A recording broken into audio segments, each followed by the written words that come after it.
Hi guys, good morning. আজকে একটা নতুন রেসিপি আপনাদের দেখাবো, কাঁকরোল ভাজা ডিম দিয়ে।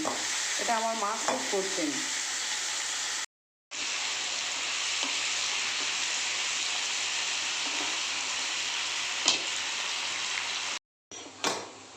কাঁকরোলটা ভাজা ভাজা হয়ে গেছে, আলু কাঁকরোলটা। এবার দিয়ে দেবো একটু লঙ্কা গুঁড়ো আর একটু জিরে গুঁড়ো।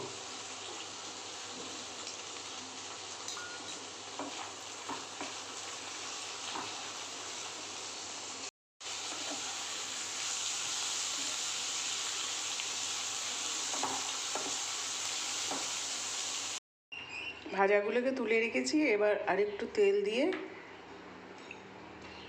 ডিমগুলোকে ভেজে নেব। পেঁয়াজগুলো তেলে দিয়ে দিলাম, ভালো করে ভেজে নেব।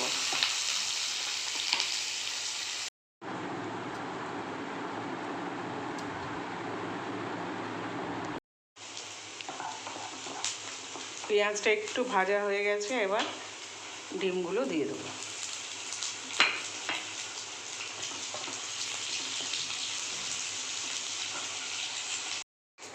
একটু ভাজা ভাজা হয়ে গেছে, এবার কাঁকরোল ভাজাটা দিয়ে দেবো। দিয়ে এবার নেড়ে চেড়ে নামিয়ে দেবো।